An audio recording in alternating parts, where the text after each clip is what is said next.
Hola, bienvenidos a este espacio de entrevistas acá en la radio. Estamos en una época de diálogos también y de discusiones y de votaciones en la Convención Constitucional y se están abordando, por supuesto, también los derechos fundamentales. El derecho a la salud también es uno que se ha discutido bastante y justamente vamos a hablar también de esa área tan importante para nuestra sociedad. Fíjense que hay un estudio de la Comisión Nacional de Evaluación y Productividad que analizó justamente qué pasa con la brecha, sobre todo en salud primaria, qué se hace, si se hace más eficiente, cuántos son los recursos que se ahorran, que se destinan mejor y, por supuesto, cuánto impacta también en la salud de las personas. Vamos a hablar de este estudio que, entre otras cosas, indica que cerca de 1,5 millones de personas más se podría atender en la salud primaria si es que se implementa una estrategia digital en Chile. ¿En qué consiste esto? Ya estamos junto a José Luis Contreras, es economista senior de la Comisión Nacional de Evaluación y Productividad. José Luis, muchas gracias por acompañarnos. Muchas gracias a ti, Loreto. Y en un tema también, ¿no? Yo lo indicaba, se ha discutido tanto, se está analizando tanto el tema de la salud y lo decíamos, ustedes han hecho un estudio bastante robusto de la salud primaria, no es el primero, entiendo que hay varios estudios que han hecho con respecto a este tema, pero da cuenta también de la eficiencia. ¿Cuáles son las principales conclusiones que, a juicio de ustedes, arroja este estudio? Bueno, primero que todo, contextualizar el estudio. Este estudio lo solicitó el gobierno allá por agosto 2020. Nosotros empezamos a trabajar en él a lleno en diciembre de 2020 y lo terminamos en agosto de 2021. Y lo que buscaba justamente era elaborar recomendaciones para que la atención primaria fuera más capaz de prevenir, porque a la larga la prevención es lo que permite a las personas vivir una mejor vida y además para el fisco también le resulta mucho más eficiente tratar los problemas cuando están naciendo en la primaria que estar atendiendo a las personas en un hospital. Y como yendo a tu consulta última, las principales conclusiones es que existe espacio para poder mejorar. Hay cosas que se pueden hacer en el corto plazo que tienen que ver mucho con lo digital, cosas que tienen que ver también con la infraestructura, que uno puede decir que es a mediano plazo. Y creo que el tema que no solamente es de la atención primaria, sino también es del sistema de salud completo, la restricción ya de largo plazo, que son los recursos humanos. Todavía nos cuesta llegar a estándares OCDE de la proporción de médicos o enfermeros por habitante. ¿Cuánto está faltando, perdón? Hoy día más o menos hay 2,5, 2,7 médicos por 1.000 habitantes y el promedio OCDE está como en 3,5, 3,7. De hecho, nosotros en el estudio, para dejarlo como algo dado, algo estructural, hicimos un cálculo más o menos sencillo, servilleta, pero entre el volumen de egresados por población y la tasa de crecimiento de la población, cerrar esa brecha tomaría el orden de 15 años. Entonces, no es mucho lo que podemos hacer hoy día para aumentar los recursos humanos, sino siguiendo la dinámica que hemos llevado de egresados. Pero así aparece toda esta oportunidad que podemos decir respecto a las tecnologías. Y justamente la pandemia, no solo en Chile, sino a nivel mundial, es claro que ha relevado mucho el tema tecnológico y más aún en la primaria.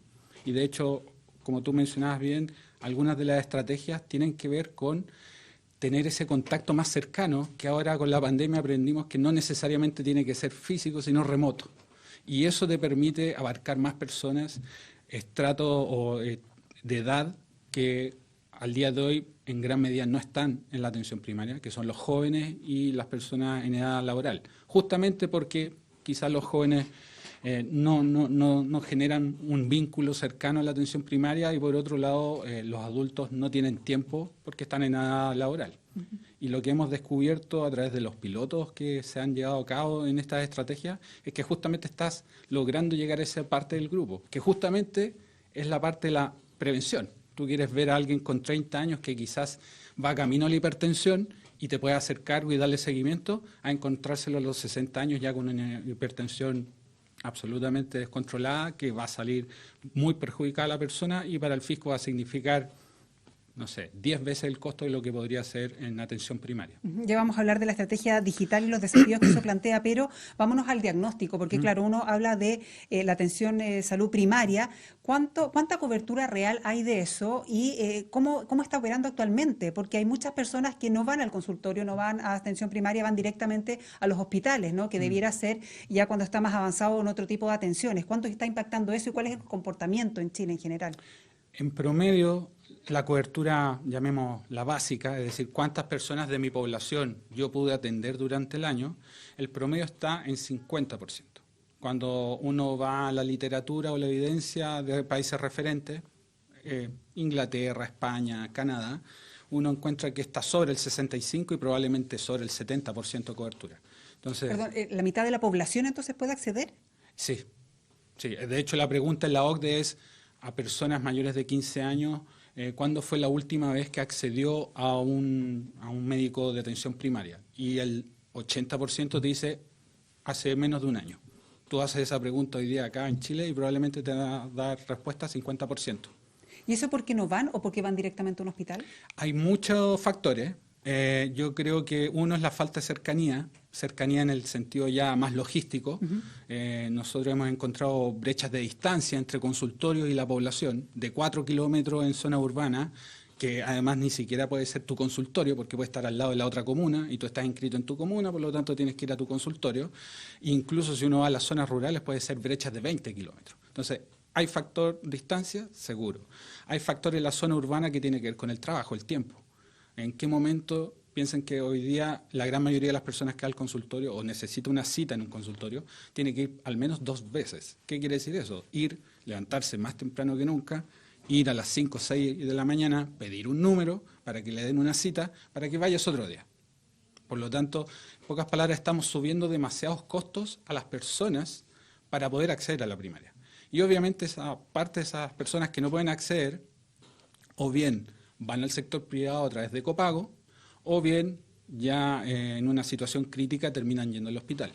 No hay que olvidar que nosotros también con datos encontramos que hay 1,5 millones de personas beneficiarias de FONASA que teniendo la posibilidad de ir a la APS, hoy día usan exclusivamente lo que se denomina MLE, modalidad libre elección, es decir, el copago para ir al sector privado para atenderse en particular en atenciones que son similares a las que hace la atención primaria.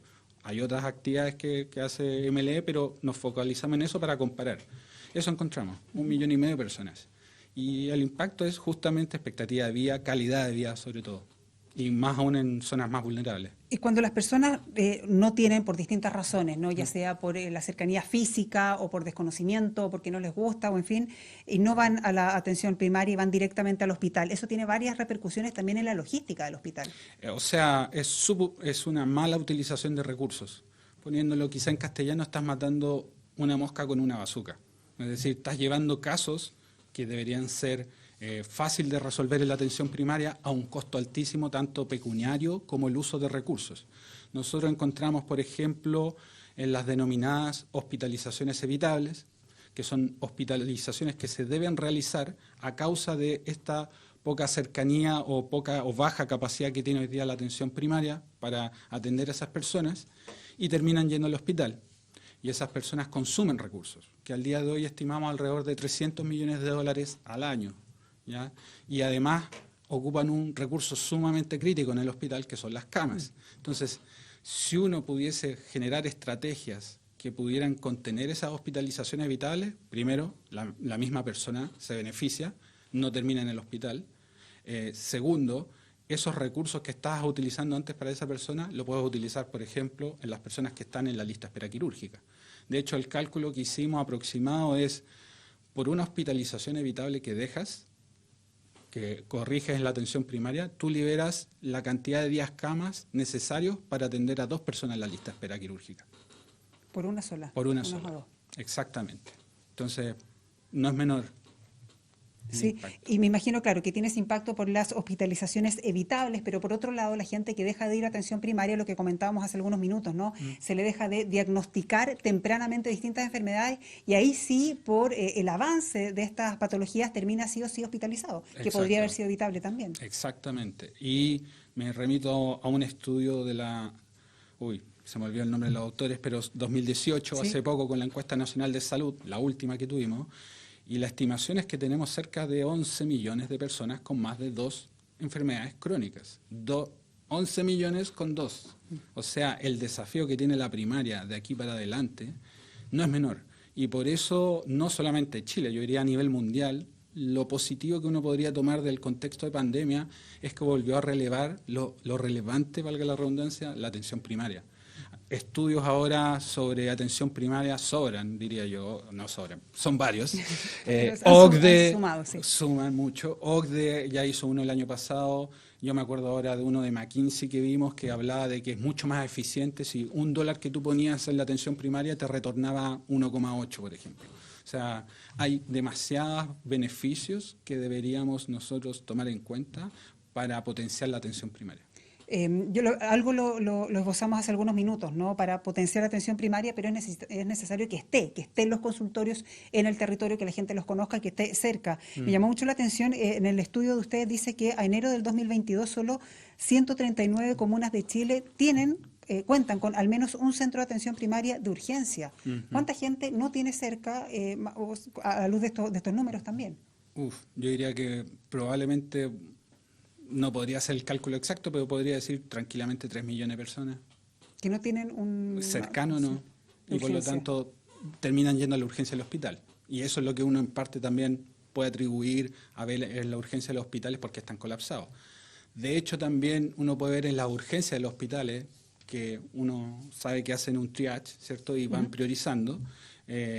Como cerca del 50% de las personas que van a la urgencia hospitalaria son casos que uno podría atender ya sea en el nivel secundario o en el primario.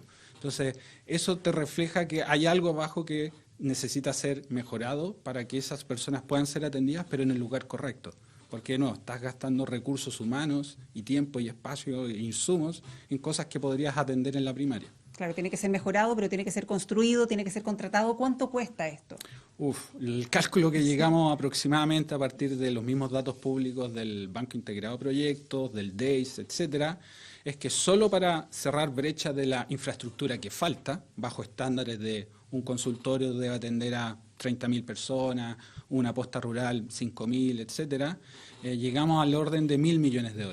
Pero no hay que olvidar que al otro lado ya tenemos una cartera importante de establecimiento en atención primaria, que estimamos hoy día el valor 5.500 millones de dólares, pero lo estimamos bajo el supuesto de que toda la mantención a través del tiempo se hizo adecuadamente, cosa que a través de las entrevistas que nos tocó con los propios directores de consultorio nos dimos cuenta que la verdad no es, y por lo tanto a estos 1.000 nuevos millones de dólares nada me dice que deberíamos invertir otros 1.000 millones en renovar, mejorar e incluir tecnología, que eso es lo que más le falta a los consultorios, y eso te lleva a tener que invertir alrededor de 2.000, 3.000 millones de dólares, y además en un contexto como el económico actual es importante el desafío.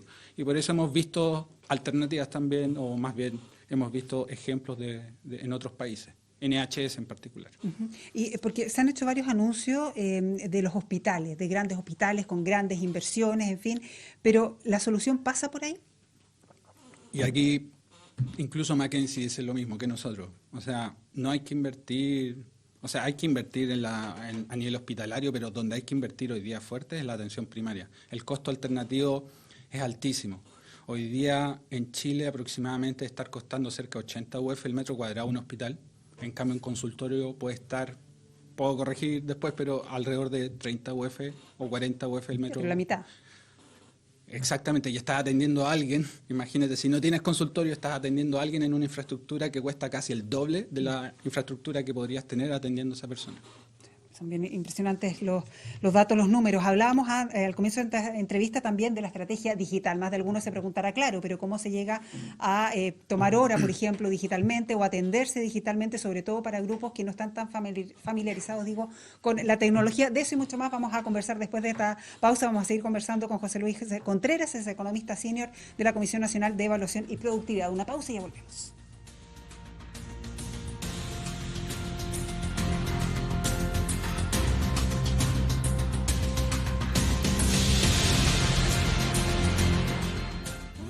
De lunes a viernes, pasadas las 10, continúa tu mañana con el Expreso Biobío. Lo que está pasando y los temas más relevantes los conocemos y escuchamos al instante. Acompáñate y viaja junto a nosotros. Expreso Biobío.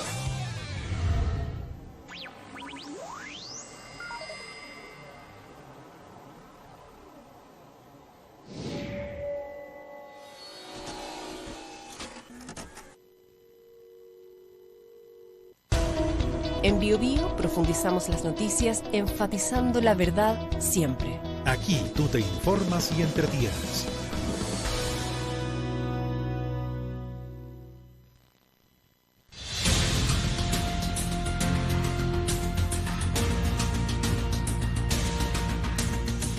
Seguimos acá en este espacio de entrevistas de la radio con José Luis Contreras, es economista senior de la Comisión Nacional de Evaluación y Productividad, hablando de la atención de salud primaria, las mejoras, las brechas que hay, los recursos que hay que invertir justamente para disminuir estas brechas y que se atienda mejor a la población en salud y también ser más eficiente en dineros estatales, por cierto, José Luis. Hablábamos también de la estrategia digital. ¿Cómo podríamos mejorar y ser más eficientes utilizando al máximo las plataformas, ¿no?, que además se han utilizado mucho en estos tiempos de pandemia? Voy a contarles un poco la experiencia del piloto que hemos visto. ¿Ya? Un piloto que nació no hace mucho, justamente en pandemia. Algo que replica también, que siempre nosotros lo promovemos, replica experiencias de afuera y lo ajusta al contexto nacional. Este proyecto se llama Teletriage. Cuando lo vimos y llegamos a través de él, justamente por las conversaciones, un director de un consultorio estaba en el piloto y nos comentó que les gustaba mucho la experiencia y nos invitó a entrar en detalle en eso. Y lo que consiste Teletriage a grandes rasgos es que uno ya no va presencialmente a pedir cita. El grueso debe ser en plataforma, pero como bien dices tú, hay que considerar también a los adultos mayores. Adultos mayores no son nativos digitales y por lo tanto igual existe el canal telefónico, pero ambos el proceso sigue siendo el mismo. Tú pides una cita, pero antes de la cita para definir hora y día, en realidad tú cuentas cuál es la razón de tu cita. Y la forma, y ahí está la gracia, la capacidad del piloto de capturar a través de esa información cuán prioritario eres tú para ser atendido. Y ahí llegamos a la eficiencia. Eficiencia, oportunidad y justicia, podríamos decir. Porque es justo que alguien que esté más grave que tú sea atendido antes. Es un triage muy similar a lo que uno hace en la urgencia o lo que uno debería hacer en la lista de espera. Y por lo tanto, aquí lo que se hace es agendar una cita, evaluar clínicamente cuál es tu priorización y una vez que se define la priorización, te vuelven a contactar y te definen el día y la hora. Siempre existe la posibilidad, obviamente, de que llegue alguien después que tú, que esté más grave y te puedan atender, pero se puede reagendar. Aún así, los datos de los pilotos, esto se hizo en 12 consultorios de la región metropolitana, te hablan de que cerca del 80% de las personas que piden cita los atienden dentro de los primeros 7 días. Entonces tampoco, yo creo que ya es un beneficio eso. Otro beneficio es que, dado que uno ocupa nuevas plataformas, llegaste a cierta parte de la población que no estabas llegando. Antes comentamos la cobertura 50%. Efectivamente, los promedios siempre han escondido la heterogeneidad.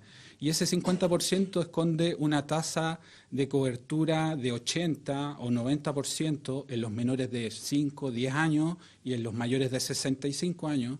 Y cae incluso a 30 o 20 cuando vamos a personas entre los 15 y los 59 años. Con Teletriage, por lo menos nosotros evidenciamos, comparando lo que realizaban antes de pandemia y durante el piloto, que abarcaste más personas de ese rango y por lo tanto estás cubriendo más. Y lo que comentábamos, no se evita esto de que tengan que ir muy temprano un día a pedir la hora y después otro día efectivamente a concretar la cita. Pero ¿qué hacemos con las personas que no se manejan o los lugares donde no llega internet? ¿Cómo se hace eso? Buen desafío, y eso me lleva al otro estudio que estamos realizando hoy día, que tiene que ver con telecomunicaciones. De hecho, uno de los temas que nos resaltaron más las postas rurales tiene que ver con la conectividad. Eso quiere decir que no me sirve mucho la tecnología si no tengo conectividad. Entonces, es una cosa que hoy día estamos abordando en este nuevo proyecto, pero yo diría que el grueso hoy día de la experiencia y de donde me imagino puede partir, que es la zona urbana, no debería tener mucho problema, a excepción de que hay que invertir. Invertir obviamente en tecnología, pero es tecnología barata. Acá estamos hablando de computadores, monitores, planes de datos para teléfonos, no es algo, y capacitación sobre todo, pero no es una cosa de que uno deba gastar demasiados millones en cada establecimiento. De hecho, el cálculo que hicimos nosotros es que si hoy día implementaras todo Teletriage en todos los consultorios de este país, sería equivalente al 1,5% del presupuesto del APS de un año. Y con eso podrías aumentar la cobertura en cerca de 1 millón de personas. Claro. Muy eficiente. Más eficiente, sí. Has comentado varias veces comparaciones con otros países, en particular el Reino Unido, por ejemplo. ¿El caso de ellos cómo lo hicieron? ellos hicieron prácticamente más o menos lo mismo. Se llama, no me acuerdo ahora bien el nombre, pero es prácticamente teletriage. Y nació justamente también en pandemia. Después puedo remitirte el nombre si quieres, Loreto, pero es exactamente lo mismo. Es priorizar, que es lo más lógico en un mundo donde, en salud en particular, donde tú tienes demasiadas restricciones de recursos, entendiendo que hay que aumentar los recursos. En el corto plazo no vas a tener 1.000 millones de dólares, pero en el corto plazo sí puedes gestionar y atender en función de la priorización clínica. Es lo más justo y oportuno y eficiente que puede hacer, dadas las restricciones. Sí, parece de toda lógica, ¿no? Sí. Uno escucha y ve los datos, el análisis que han hecho, las encuestas, sobre todo hablar en las personas que trabajan justamente en los consultorios, que saben mejor que nadie las necesidades, pero falta lo político también, ¿no? Ustedes le van a presentar este estudio en las próximas semanas al presidente Boric. ¿En qué va eso? Estamos aquí hoy día en la página web, está el borrador del informe, están sin las recomendaciones. Nosotros entregamos al gobierno el informe con las recomendaciones y ellos después nos dicen, publíquelo. Ahora estamos recibiendo comentarios y sugerencias. Hasta la próxima semana recogeremos esos comentarios y sugerencias, corregiremos lo que hay que corregir y yo estimo que alrededor de fines de mayo deberíamos estar entregando al presidente Boric, ojalá, el informe. Yo creo que junto con lo digital, lo de infraestructura también trae varios temas relevantes. Sí, son muchos temas y son de distinta magnitud los temas. A tu juicio, ¿cuál sería lo más urgente, lo más importante de implementar? Porque claro, entiendo que son cerca de 337 recintos asistenciales los que se necesitan, ¿no?, construir, pero eso no es en lo inmediato. No. ¿Cuáles serían las prioridades? Tomando en consideración, el tema de los recursos también, que nos enfrentamos a 2 años que todos han adelantado van a ser tremendamente difíciles en lo económico. Yo diría que la inversión en estrategias de este estilo, teletriage, sin lugar a dudas es algo que toma menos de un año implementarlo en un consultorio. El costo, ya te lo mencioné, es bastante bajo en términos relativos y las cifras nos sugieren que tiene impacto y es eficiente. Junto con eso también nosotros estamos pensando en alguna forma de replicar o sugerir replicar en espíritu un poco el Me Vacuno. Porque una de las cosas que hoy día nosotros tenemos como brecha es la interoperabilidad. No solo en la APS, todo el sistema. ¿Ya? ¿Y por qué en la APS es muy necesaria la interoperabilidad? Porque justamente tú cuando quieres atender a alguien, tienes que saber su historia. No solamente la parte clínica, obviamente la social, etcétera, pero la clínica hoy día ni siquiera existe. Es muy difícil ver qué cosa se hizo una señora si necesita ser vista hoy día, porque se lo hizo hace 2 años, a ella le cargan la mano de guarde usted la receta, guarde usted el examen. Ni hablar si se lo hace en otra comuna. Se lo hace en otra comuna, se pierde, etcétera. Entonces nosotros estamos buscando alternativas, de nuevo, en el mundo digital, que permita a la persona tener ahí esa información y poder tener la disponibilidad del médico cuando la trate. Y de nuevo, cosas de ese estilo no toman más de un año. Y de nuevo, ahí tendría también un impacto en términos de las formas que está atendiendo. Dicho sea paso, el modelo de atención integral, que es lo que se ha promovido desde hace tiempo desde el Ministerio de Salud y lo que hacen también las buenas prácticas, la evidencia demuestra efectivamente que son más costo eficientes, tienen mejores resultados sanitarios, hay mayor adhesión de las personas, o sea, no hay por dónde equivocarse. Y estos 2 ejemplos que les acabo de dar apuntan a eso, a una medicina integral completa. Y eso. Sí, y para ir terminando, porque claro, estamos en medio de la pandemia todavía, ¿no? Hay muchas repercusiones que todavía no conocemos, lo hemos comentado también acá, muchas enfermedades crónicas que se dejaron de tratar, que se dejaron de diagnosticar en este periodo. Los números que ustedes tienen debieran ser o podrían ser muy distintos a lo que vamos a ver un poco más adelante cuando ya se vea en concreto los efectos que ha tenido en distintos enfermos crónicos o en distintas regiones. Seguro. De hecho, solo tomar el ejemplo de las estadísticas de las hospitalizaciones evitables, que justamente una buena parte, no toda, pero una buena parte son crónicos descompensados. Y lo que nosotros observamos en los datos es que 1 de 3 personas aproximadamente fallece de las hospitalizaciones evitables. Entonces, no es menor el estar atento a hacer políticas para empezar a detener eso si es necesario, porque los efectos de la pandemia seguramente se van a notar de aquí a un par de meses más en escalada y muchos de esos pueden terminar siendo hospitalizaciones evitables. Ese era mi punto, perdón. Sí, se entendió Entonces, perfectamente sí. de todas maneras. José Luis Contreras, economista senior de la Comisión Nacional de Evaluación y Productividad. Muchísimas gracias por haber estado con nosotros. Entonces, en la página está el informe todavía, ¿no? Sí, va a estar hasta la próxima semana. ¿Y la página es? CNEP.cl. CNP.cl, Comisión Nacional de Evaluación y Productividad. José Luis, muchísimas gracias por haber estado con nosotros. Y ustedes, por cierto, muchas gracias por estar, como siempre, acompañándonos. Recuerde visitar las distintas plataformas de BioBio La Radio. Hasta pronto.